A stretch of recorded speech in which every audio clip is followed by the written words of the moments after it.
Y ahora sí, como suele ocurrir todos los domingos, me voy a encontrar con mi amigo, el filósofo, el poeta, el ensayista Santiago Kovadlov, para charlar una hora más de estos temas que nos desvelan sobre la Argentina, sobre el mundo. Bueno, ahí le doy la bienvenida. Hola Santiago, ¿cómo estás? ¿Qué tal, Jorge, querido? ¿Cómo estás? ¿Cómo te ha ido por allí? Por esa bueno, muy bien. Recibió para editar allí en España tu libro. Bueno, fue, como vos lo sabés, una enorme emoción estar allá. Bueno, ya el solo hecho de ver el libro impreso en España me produjo una conmoción. Vos lo sabés bien, me alegra mucho. Y bueno, además fue muy cálido el encuentro en Olaví de Libros, así se llama la librería de Daniel Ulanowski Saki y Raquel Garzón, que están viviendo allá, dos periodistas extraordinarios, que como muchos argentinos están probando suerte, ¿sabes? En Madrid me sorprendió, encontré muchos colegas viviendo en Madrid, que vinieron, incluso algunos de sorpresa. Por ejemplo, vino Jorge Elías, que es un periodista muy querido por mí, cayó de sorpresa ahí en la presentación, así que fue muy agradable, Santiago, la verdad que estoy muy feliz. Me imagino. Y además créeme que para quienes nos quedamos acá siguiendo los pasos que dabas en España, el hecho de ver que un libro de un argentino puede alcanzar en España significación, es decir, que despierta interés, prueba algo muy interesante si uno toma en cuenta la historia de las relaciones editoriales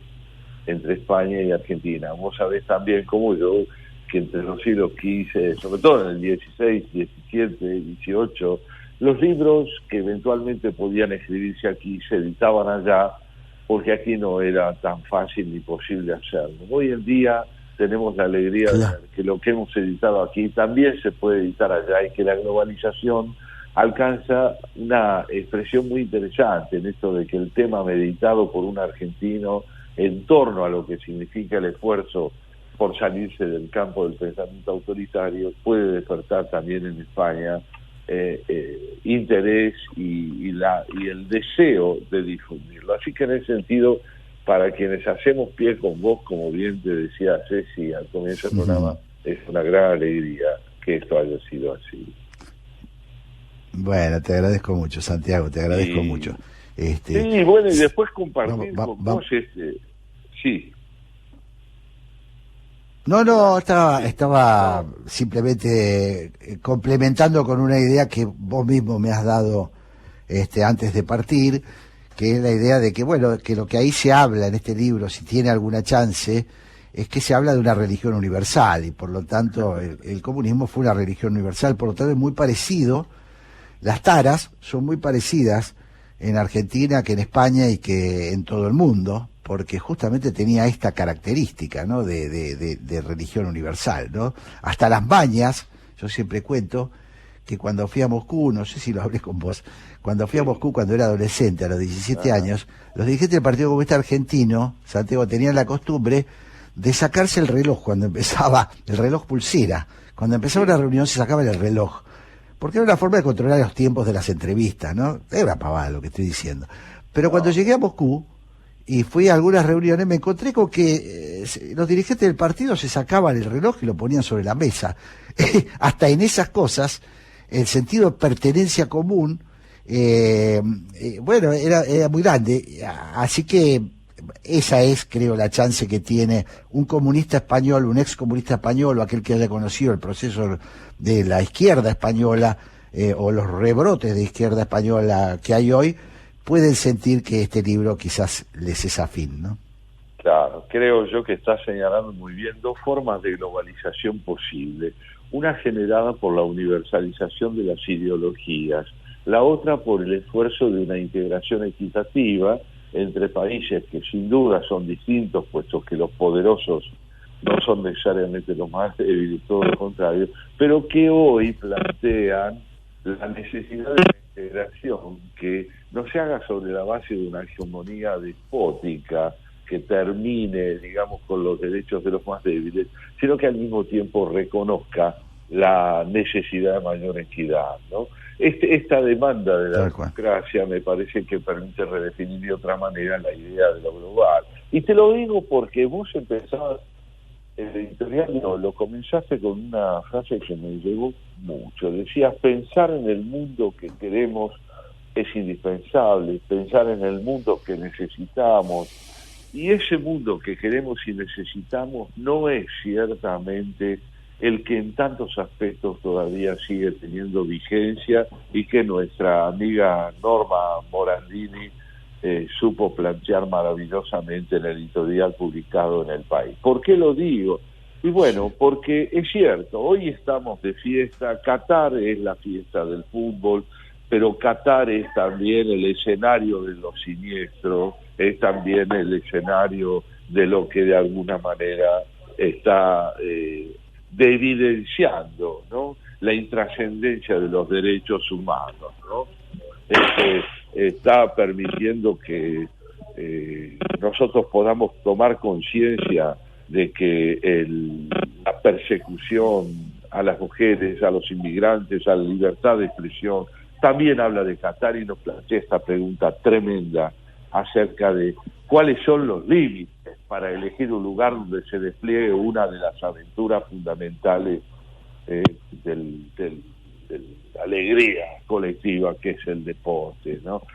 ¿Cuál es ese límite? El régimen de Qatar castiga a quienes disienten con él, a quienes de alguna manera intentan llevar adelante un pensamiento alternativo al del poder. Bueno, allí estamos todos hoy reunidos de espaldas a lo que esto significa para celebrar la alegría del fútbol.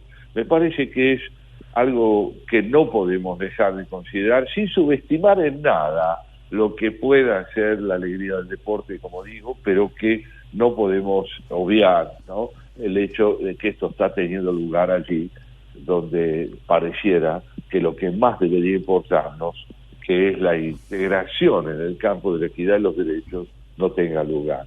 Y lo mismo advertí, te debo confesar, oyéndolo a Hugo Gorman Joffre, ¿no?, cuando el presidente de Poder Ciudadano, cuando él mostraba cómo la corrupción todavía no parece haber ganado en la conciencia colectiva la magnitud necesaria como para que podamos situarla en el mismo terreno de otras preocupaciones que hacen a la independencia del Poder Judicial, a la necesidad de una conciencia cívica más rica.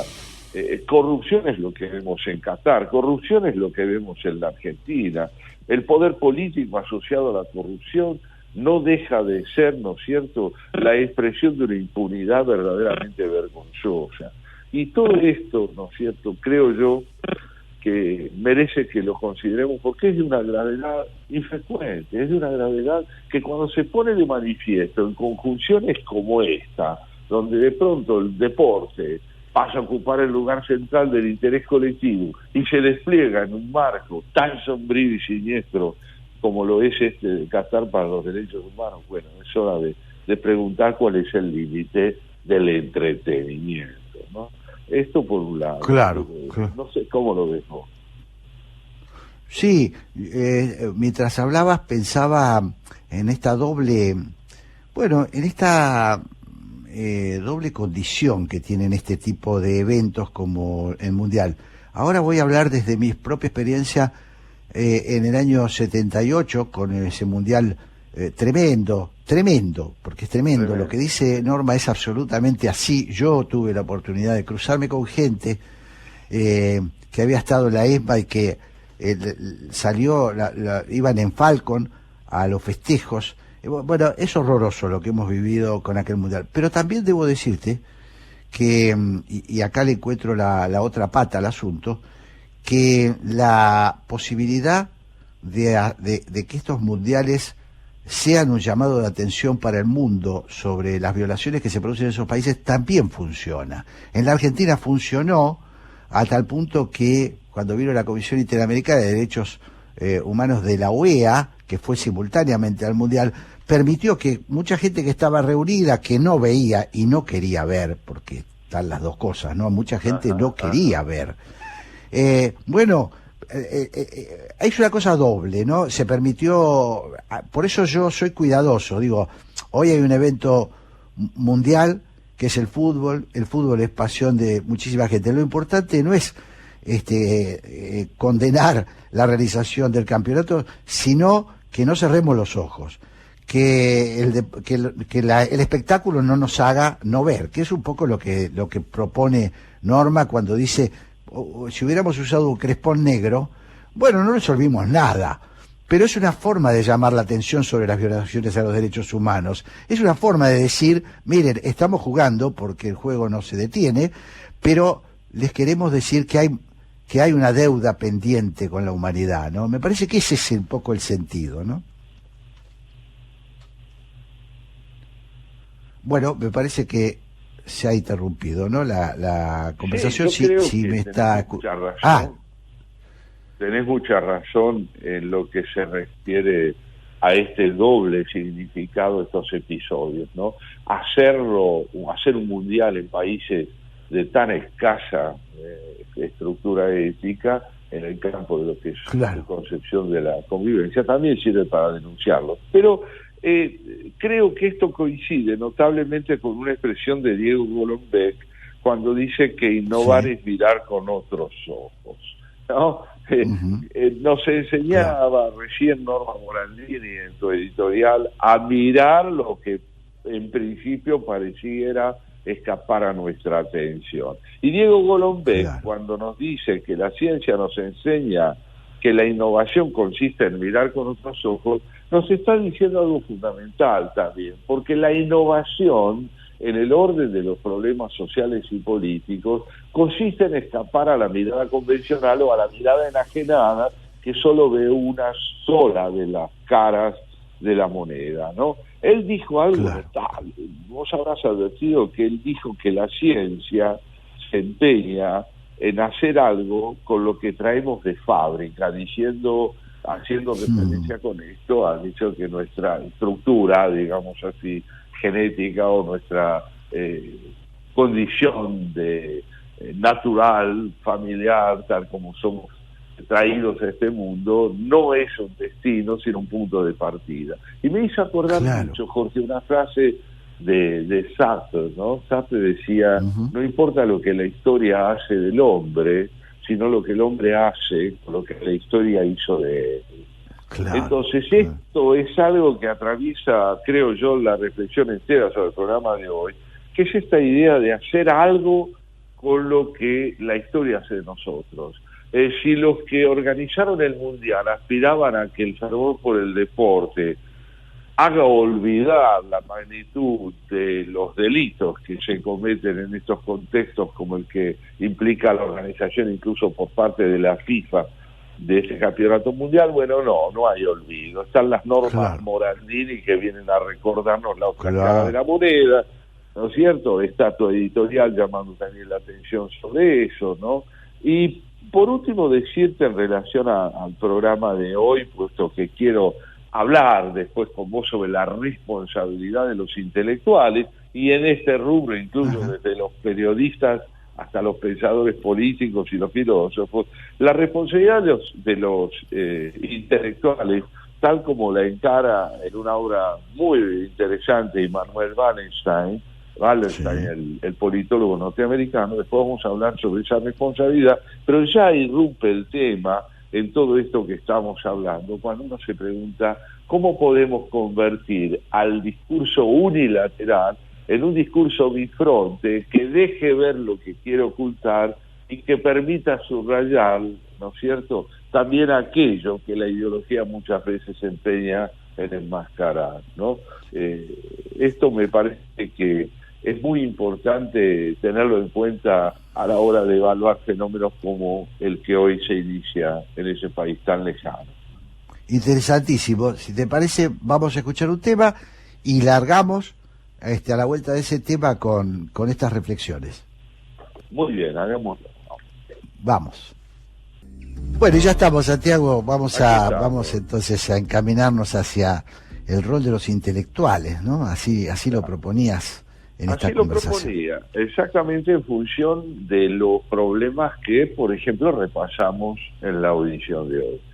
El mundo del deporte, unido al tema del poder político, a la falta de límites que muchas veces se encuentra justamente el desenfreno que lleva a la censura, a la represión, a la tortura, y por otro lado, justamente la necesidad de la autonomía de la justicia, la independencia creciente que debe tener el Poder Judicial, tal como lo recordaba Orman Joffre, y también la necesidad de esa mirada creativa que se independice del prejuicio o del convencionalismo a la que se refería Diego Golombek. Pero justamente es en función de todo esto que te digo que se me ocurrió sería útil reconsiderar algunos aportes que nos hace Immanuel Wallerstein, el politólogo norteamericano, que en el año 2002, después del atentado contra las Torres Gemelas, publicó un librito, un ensayo integrado en verdad por distintos artículos, que se titula Un mundo incierto, y donde él,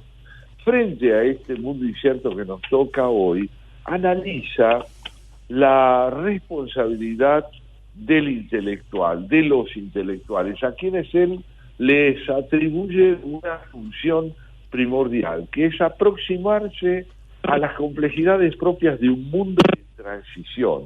Un mundo de transición es para él aquel en el que los Estados Unidos, después de la década del 70, empiezan a perder hegemonía mundial, esa que conquistaron al final de la Segunda Guerra Mundial, empiezan a aparecer indicios de otras potencias mundiales que le disputan a los Estados Unidos esa hegemonía de la que estábamos hablando, y donde en un mundo que está, digamos, cohesionado por la interdependencia de los problemas que debe enfrentar, desde el calentamiento global hasta la globalización, se pregunta él cuál debe ser la responsabilidad de un intelectual. Y por ejemplo nos dice esto, Jorge. Sí. Como parte de la crisis estructural de la economía mundo capitalista, también estamos presenciando el fin del modo en que hemos sabido el mundo en el que vivimos, en el sentido de que el marco actual de nuestro sistema de saber ya no sirve como antes. En particular la idea de que el saber científico y el filosófico humanístico son radicalmente diferentes. Esta creencia debe ser revisada, como si constituyeran dos formas intelectualmente opuestas de saber ese mundo del que hablo, algo que a veces se dio en llamar la tesis de las dos culturas. No solo se está volviendo inadecuada como explicación de la masiva transición social que atravesamos, sino que incluso se convierte en un obstáculo esta división entre dos lecturas, una humanística y la otra científica, a la hora de enfrentar la crisis de una manera más provechosa y más inteligente. Por consiguiente, dice, conviene preguntarse por el rol que les cabe a los intelectuales en medio de las rápidas e inciertas, pero muy importantes transformaciones que atraviesa nuestro mundo. En el mundo moderno se suscitaron amplias discusiones acerca de la relación mutua entre las diferentes cuestiones. En particular, en los últimos 2 siglos, el debate se concentró en el problema de si uno puede y debe separar radicalmente lo intelectual, lo moral y lo político en el análisis de las circunstancias que nos tocan vivir. Mirá hasta qué punto esto se vincula con tu editorial y con lo que tratamos después. Claro. Bueno, es supongo que está muy vinculado esto, Santiago, a la discusión que precedió a la hegemonía intelectual del compromiso, ¿no? Supongo que después bueno, esta idea de que el intelectual orgánico, ¿no? Aquello que Gramsci planteó como en su postura, y yo creo que eso fue un gran problema, un gran perjuicio que se le dio a la creatividad de los intelectuales. Los acotó, los encasilló dentro de un dogma. Y una primera reflexión que se me ocurre es, supongo, a lo mejor viene ahora, pero la idea del intelectual orgánico es la idea más corrosiva que hay de la inteligencia, ¿no? La idea de... que das en el clavo de un problema que justamente Wallenstein plantea también, que es ese planteo de Gramsci, ¿no es cierto? Pero él le antecede otro acotamiento que ahoga la libertad del intelectual. Él dice que en el mundo moderno, aquellos que han proclamado, o que se han proclamado, científicos, han asegurado que la ciencia es el único ámbito de búsqueda de la verdad, asignando así la búsqueda de lo bueno y de lo bello a la filosofía, las letras y las humanidades. Y que esta búsqueda de la verdad tiene carácter objetivo, que el investigador científico, a quien él considera como proveedor de una neutralidad valorativa, no se tiene que dejar presionar en absoluto por las demandas de la coyuntura, por las demandas del poder, y justamente Wallenstein va a decir que no es así, que efectivamente esta idea de la neutralidad valorativa desconoce hasta qué punto los hombres y mujeres de ciencias que trabajan en un marco académico o universitario están bajo presiones tan fuertes como las que implica la existencia del intelectual orgánico que exigía el partido al tratar de decirnos que los intelectuales son figuras que están condicionadas por su pertenencia de clase y que deben estar sometidos a una ideología dominante. O sea que son dos las posturas que Wallenstein considera que hay que revisar. La presunta posición de quienes se consideran voceros de la neutralidad valorativa, que transmiten una verdad no condicionada por ningún tipo de presión de poder, y la del intelectual orgánico. Interesante, ¿no? Interesante. Claro, me parece que lo fundamental que está haciendo Wallenstein es una reafirmación de el compromiso ético frente a la labor del intelectual, ¿no? Que me parece que esa es la base de la cuestión. A mí que me tocó, como a vos, el periodo aquel del intelectual comprometido, sabemos lo que significaba, ¿no? Hay una verdad absoluta y hay que tratar de llegar, el intelectual lo que hacía era trabajar para confirmar esa verdad que estaba preestablecida, ¿no? Estaba preestablecida. Y de golpe nos quedamos desnudos, como debe ser, ¿no? Claro. Esto es muy bien, esta idea de la intemperie que debe acompañar la tarea del intelectual no tiene que ver con el escepticismo con respecto a un conocimiento posible de la verdad, sino a la insuficiencia de ese conocimiento como un requisito de la convivencia, porque si el aporte que desde una perspectiva determinada puede hacerse al conocimiento de los hechos que nos importan es realmente posible, es muy importante reconocer también que el congelamiento de esa perspectiva en el valor de un dogma o de una certeza axiomática termina encerrando la posibilidad del debate en la necesidad de una sumisión a esa certeza absoluta de la que vos hablabas. Claro. Bueno, y es un tema complejo, ¿no? Digámoslo, no lo podemos simplificar, porque el sentido de pertenencia ejerce una presión muy grande sobre todos, pero en particular sobre los intelectuales.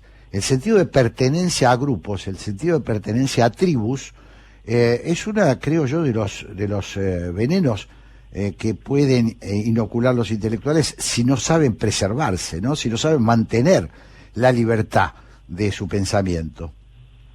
Sí, vos sabés que quien lo enunció muy bien y alguna vez lo recordamos en esta mesa nuestra fue como esta demanda a la que vos te referís, Albert Camus, como siempre, un hombre que luchó contra la tentación de lo inequívoco y llegó a decir en una reflexión memorable: me encantaría pertenecer a un partido político que estuviera integrado por hombres y mujeres que estuvieran inseguros de tener razón.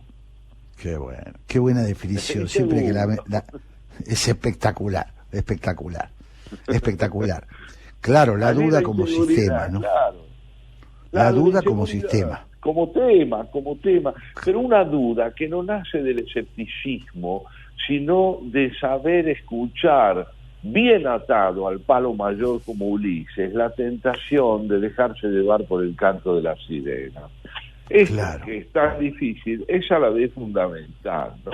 Y otra de las ideas que nos aporta Wallerstein en este ensayo, ¿no? Él dice, si la persecución que sufrió Galileo reveló la necesidad de que los intelectuales gozaran de libertad frente a aquellos que supuestamente encarnaban la moralidad establecida, la persecución de los biólogos soviéticos por parte de Stalin mostró que los intelectuales debían tener libertad frente al partido que decía encarnar la moralidad antisistémica. Entonces aquí volvemos, ¿no es cierto?, a encontrar las dos formas que históricamente evidencian cómo la tendencia a crear estructuras dogmáticas que encierren o ahoguen esa libertad se va renovando todo el tiempo. Podemos pasar, ¿no es cierto?, de esa moralidad que en un tiempo se atribuyó la Iglesia como para juzgar las decisiones de Galileo, a estas del Partido Comunista, o a los debates de una ideología que, creyéndose vocera de la libertad de investigación en las universidades y academias del Occidente, en realidad supedita la investigación científica a sus demandas de mercado. Y esto también es cierto, ¿no? Claro, claro. Lo que está claro, a ver, Santiago, ¿qué te parece? Es que lo que no puede un intelectual evitar es la incomodidad, ¿no? Yo creo que hay una incomodidad que si el intelectual la pierde, debe revisar qué está haciendo, ¿no? Debe revisar qué está haciendo. La incomodidad tiene que ver con la vida en sociedad.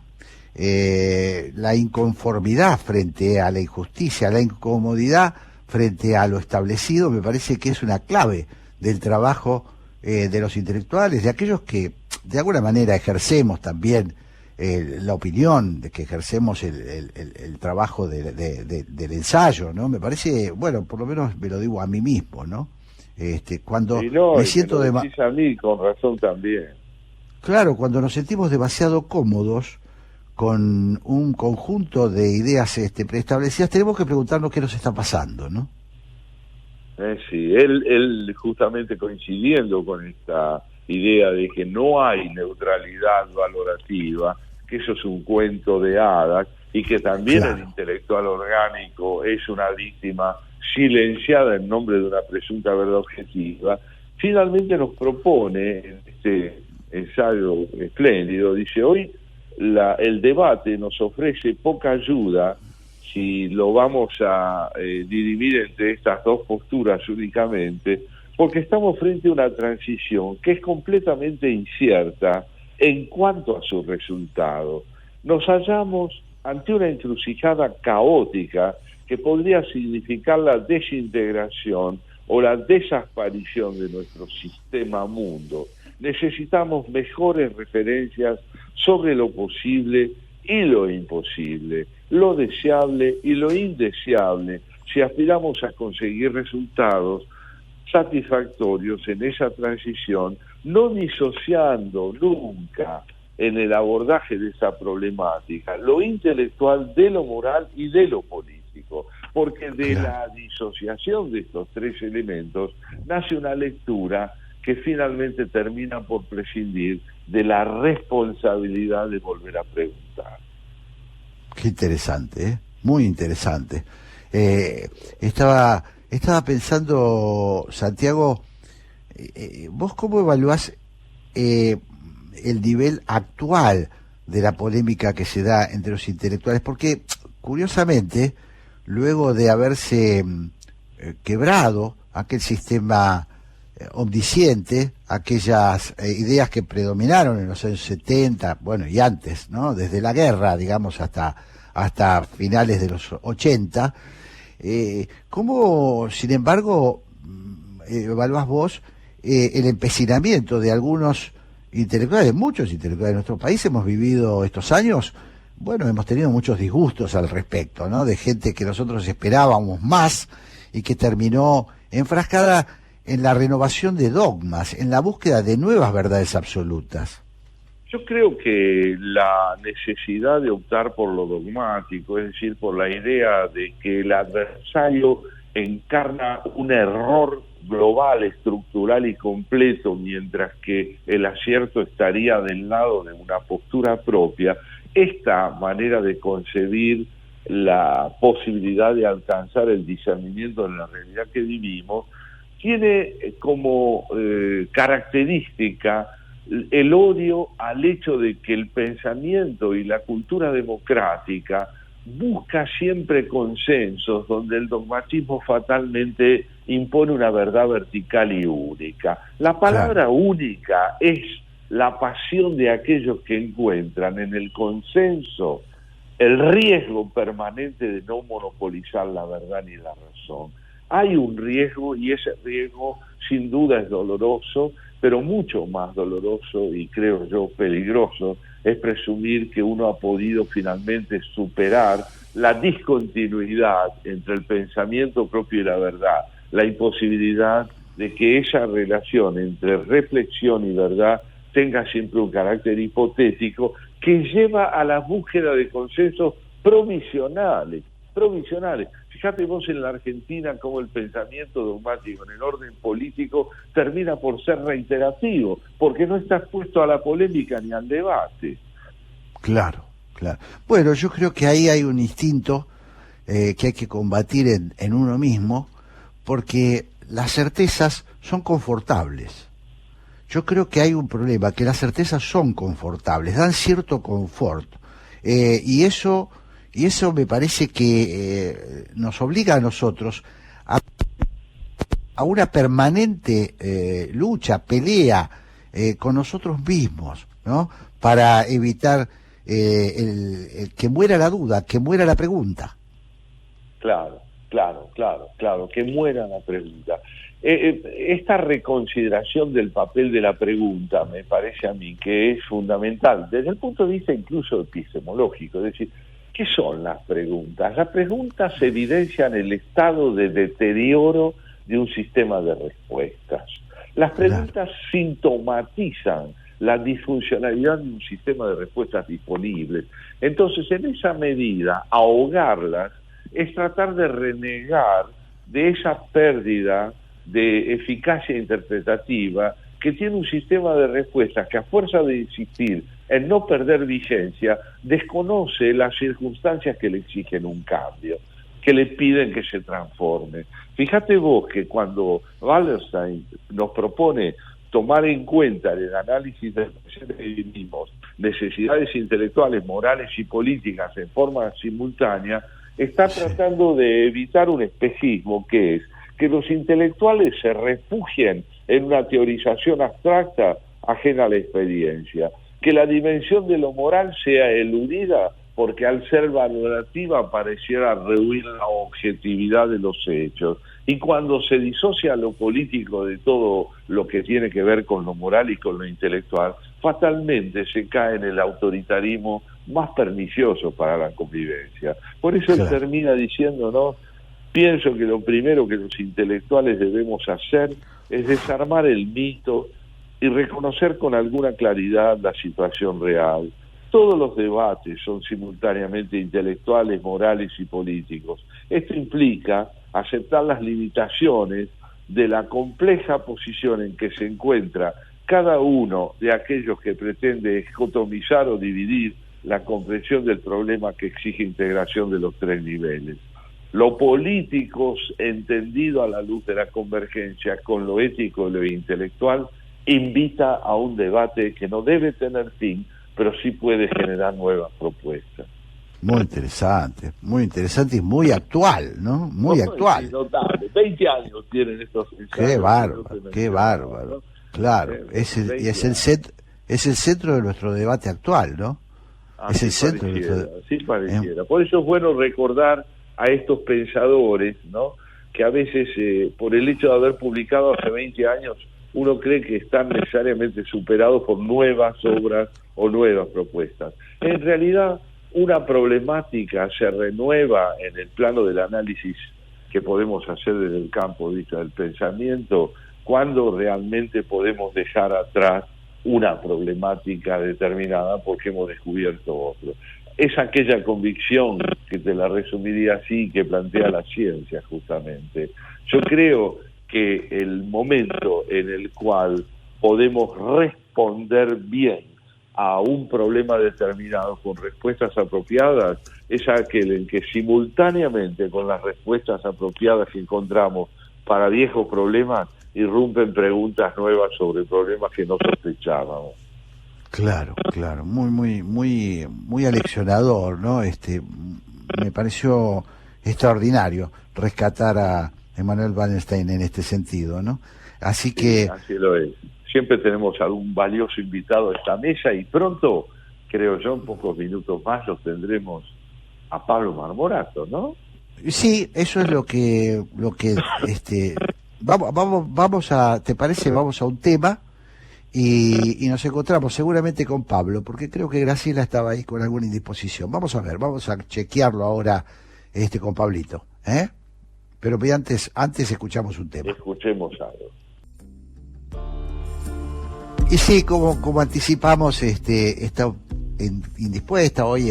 Graciela tiene algún problemita de salud que se va a recuperar. Le deseamos que se recupere rapidísimo. El día no ayuda.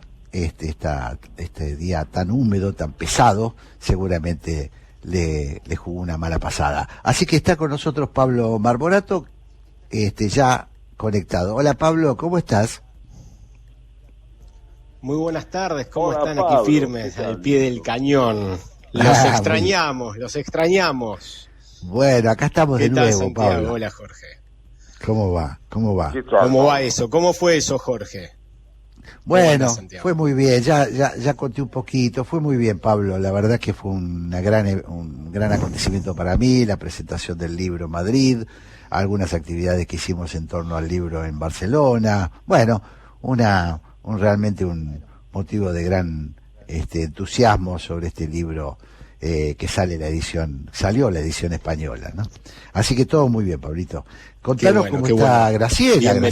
Bien merecido, Jorge. Gracias, Pablo. Graciela gracias. está bien, de hecho intercambiamos, no, de nada. Estuvimos hablando ahora, minutos atrás, seguramente nos esté escuchando. Como bien dijiste, el día no ayuda, estamos todos esperando, haciendo casi la danza de la lluvia, porque está muy, muy pesado. Y bueno, estuvimos conversando en el transcurso de la mañana, también a raíz del fallecimiento de Eve Bonafini. Graciela, como ya saben, más allá de las diferencias, y me pidió que transmitiera que más allá de las diferencias que tuvo a lo largo, digamos, de su carrera, siempre recuerda las luchas en común que tuvieron durante la dictadura y, digamos, para el advenimiento de la democracia. Realmente así fue, y Jorge lo recordaba, ¿sabes, Pablito? En el editorial, en un intervalo posterior a la editorial de hoy, le recordaba que más allá de cualquier otra consideración en relación a la que fue presidenta de la agrupación de Madres de Plaza de Mayo, lo cierto es que en aquellos años tremendos del secuestro y de la desaparición de personas, Eve de Bonafini integró justamente aquella fuerza excepcional representada por las madres de Plaza de Mayo, que salían a reivindicar con un coraje único la aparición con vida de sus hijos. Sí, tal cual, y lo decíamos así, Pablo, porque más allá de los debates que seguramente se van a suceder, y está bien que se sucedan, hay algo incontrastable, que es Eve de Bonafini ya está en la historia contemporánea argentina, ¿no? Ya está en la historia contemporánea. Jugó un papel fundamental de mucha valentía durante la dictadura, y eso es lo que va a quedar. Se va a ir tamizando, creo yo, la parte más sectaria, la parte esa que menos nos gustaba de su intolerancia en el último tiempo, ¿no? Así que desde ya acompañamos a mucha gente que hoy siente pesar por la desaparición de este referente antidictatorial en el mundo entero, reconocida por otra parte, ¿no? Sin dudas, sin dudas. Y tenemos que preguntar si hay alguien más ahí afuera, porque ahora comenzó el Mundial y ya la pelota comenzó a rodar. Habrá que ver si alguien más está escuchándonos. Sí, nos están escuchando. Ahí. Siempre hay gente que escucha de todo. Nosotros hablamos un poquito de fútbol utilizando una nota extraordinaria. Sí, realmente la nota muy conmovedora y muy profunda de Norma Morandini, ¿no? Así es. Sí. Pablo, ¿y qué vas a hacer hoy al frente del programa? Hoy tenemos un programa interesante, nos va a acompañar en primer lugar Alejandro Katz, un viejo conocido por todos nosotros, claro, compañero también del Club Político Argentino, que escribió una nota recientemente con Eduardo Levi Cesati, que recomendamos que la busquen, al que no la leyó aún. El interés común, la construcción de una sociedad sin privilegios, la escribió, como dijimos, con Eduardo. Y en segundo término vamos a estar con el consultor político Carlos Fara, analizando este nuevo lanzamiento, vaya a saber a qué, si a una candidatura o a un posicionamiento, como bien explica Carlos un posicionamiento, digamos, personal, ¿no? Para trincherar quizás en el conurbano bonaerense sus fuerzas de cara al 2023. Se escribió un artículo también muy interesante en Perfil. Qué bien. Bueno, yo quería, justamente para cerrar un poquito este pase tan grato contigo, si te parece bien, Jorge, a vos también, sí, recordarle a Pablo un regalo que nos hizo Diego Golombek, hombre del campo de las ciencias biológicas y gran difusor de la ciencia, cuando nos dijo en la entrevista que Jorge le hizo que innovar es mirar con otros ojos y que lo fundamental del trabajo creador en la ciencia es esta misma capacidad que nosotros reconocemos en otros órdenes. La creatividad no es patrimonio de la naturaleza de nadie, sino que es fundamentalmente el resultado de la aptitud para transformar los recursos con que venimos al mundo en herramientas para el crecimiento y el desarrollo de cada uno y de una sociedad. ¿Qué te parece? Es interesante, digamos, también planteándolo, no son recursos adquiridos, ¿no? Evidentemente se pueden tratar, se pueden procesar. ¿Y ustedes cómo lo observan? ¿Cómo llegaron, digamos, por qué lo buscaron a Golombek? Bueno, entre otras cosas porque acaba de publicar un libro muy interesante, que estoy buscando una ayuda a memoria porque... Sí, el título de la obra que él nos propone es La ciencia de las buenas ideas. Eso, La ciencia de las buenas ideas, que editó Siglo XXI. Y como siempre hace Golombek, es muy didáctico, y a mí una de las cosas que más me gustó es que explica por qué todos tenemos la posibilidad de desarrollar nuestra creatividad y nuestra imaginación, ¿no? Y se centra fundamentalmente en eso, así que es muy interesante el libro de Diego, ¿no?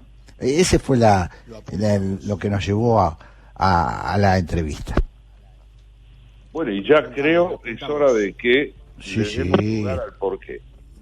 Así es, nos vamos porque son las 2 de la tarde en punto, y quédense con por qué está entonces Alejandro Katz en la primera entrevista, y luego Carlos Fara conversando con Pablo Marmorato. Le mandamos un beso enorme a Graciela Fernández Mejía, que nos está escuchando, que se mejore rápido, seguro que es así, y nos vemos el domingo que viene, Pablito. Bueno, muchas gracias, disfruten de este domingo, espero que con lluvia, como dijimos, y nos veremos el próximo. Chao, Jorge, chao, Santiago. Chao, Santiago, abrazo. Chao, nos vemos.